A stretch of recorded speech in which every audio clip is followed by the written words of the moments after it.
Today is particularly a great day because the poll bugle has been sounded in Telangana. And guess what? It was on expected lines. Bharat Rashtra Samiti or BRS President Chief Minister K. Chandrasekhar Rao, popularly known as KCR, released the party's first list of contesting MLA candidates for the upcoming state assembly polls. You know why I said expected?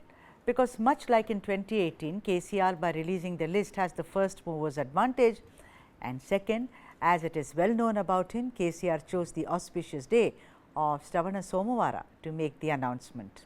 A lot of us in the south know what it means. Those who believe, those who do not believe, that's also fine. In the south, we are rather eclectic, each to his own. Chief Minister KCR has finalized the list of candidates for nearly 90% of the assembly constituencies. Of the 119 seats, 115 names are now confirmed, 4 names are so far pending, and 7 changes have also been made. Chief Minister K. Chandrasekhar Rao will contest from 2 assembly constituencies, namely Gajwel and Kamareddy districts, while announcing the changes as follows. He said there are only 7 changes in the list, namely Korutla, Uppal, Vemulavada, Khanapur, Asifabad, Vaira both. In Vemulavada Assembly constituency, sitting MLA Chennamaneni Ramesh will not be given a ticket. KCR said the BRS leader instead finalized Chalmeda Lakshmi Narsimha Rao's name for the constituencies. In Uppal, Bandaru Lakshmareddy will get the ticket as opposed to the sitting MLA Beti Subhash Reddy. If K. Chandrasekhar Rao or KCR makes it this time, then it shall of course be a hat-trick, and no wonder then that he has apparently taken immense measures, immense care to have an extremely comprehensive list which takes into account all the parameters of winnability.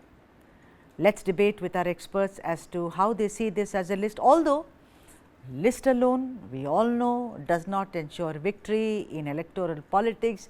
It's a lot of other things, it's a combination of different things. But as of now, today the first list is out and the South Indian will discuss it with the rest of the South Indians. I want to ask you, Sai, that keeping Gajwel and the other Kamareddy, is it also because you should tell us, because Revanth Reddy has been constantly challenging him and saying that Gajwel, okay, you know this, you know it very well. See, the thing is that what is the purpose of fighting it from both? Considering that this man, of course, there is anti-incumbency. You and I know that nothing is set in stone so far as electoral politics is concerned. We've got results wrong, many a time. But tell me, what is the reason for him to fight from 2 places, Sai Shekhar?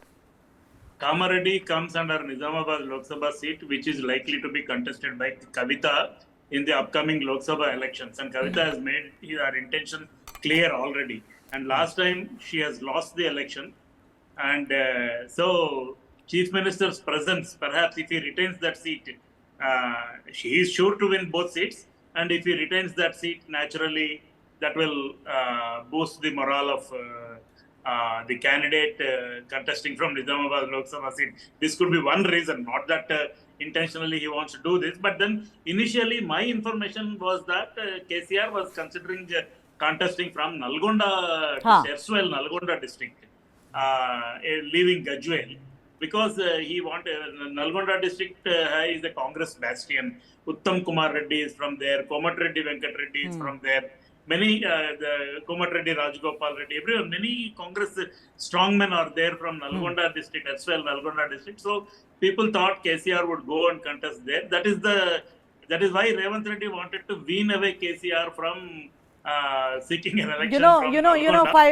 Sai, what you said about him keeping the seat warm for his daughter, he's actually falling into the trap of parivarwaad, which Narendra Modi has accused him of doing. I'll come to you later. Today, Amit Shah, once again, Sudha, today Amit Shah said on merits we would also consider people from dynasties and families, but they should have merit. So, Kavita and KTR and Harish Rao have participated in the Telangana agitation.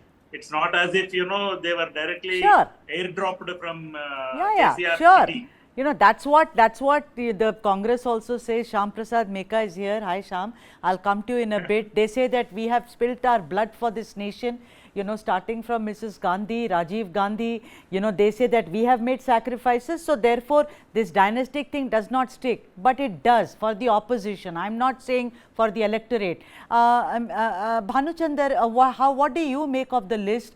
Do you think that this is a list which is pretty much on what was expected? Because see, there are some little bit of problems, like he spoke about Hanumant Rao, very, very strong words that he has used against Harish Rao. He has said, what does he think of himself? I know where he came here with a trunk, I will expose him, while even trying to, you know, put up a very, very brave front for Rohit Rao, his own son.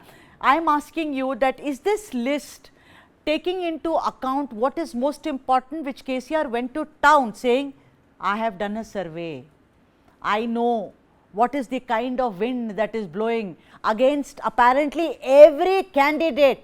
You know, people who have sexual harassment cases against them, people who have even a citizenship kind of a problem against them, they have all been asked to sit down. So according to you, is this list fulfilling what KCR was wanting to do? Bhanuchandar Nagaranjan.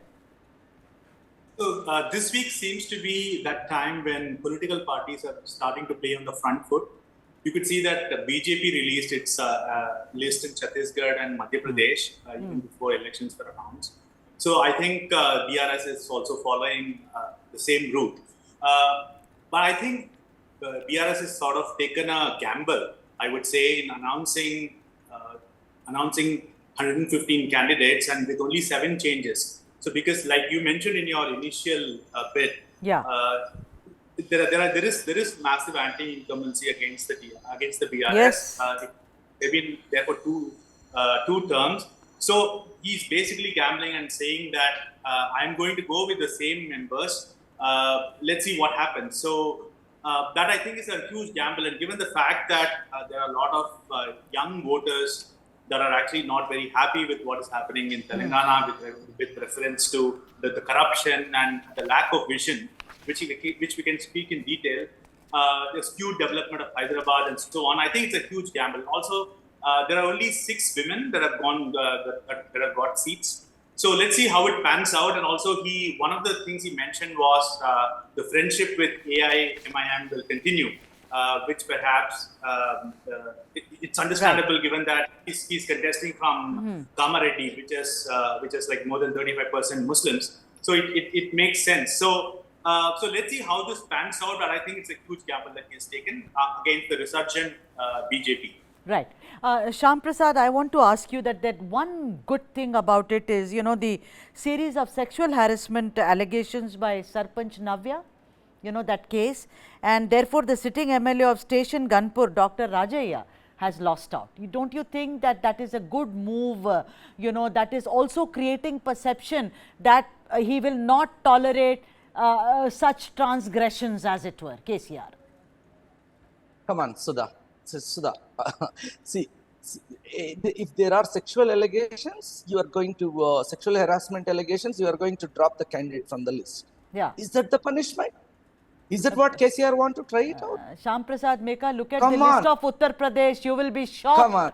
Almost. No. See, listen. Yeah, we will talk about each case separately. Okay. But we are not going to compare these gruesome incidents and escape. Or we are not going to compare. Sure, and, I agree. Normalize. We are the South Indians. Okay, yes, we won't. Okay, let's keep that out. Let's keep that out. Let's keep it to politics. The criminal angle and the woman issue is a separate issue.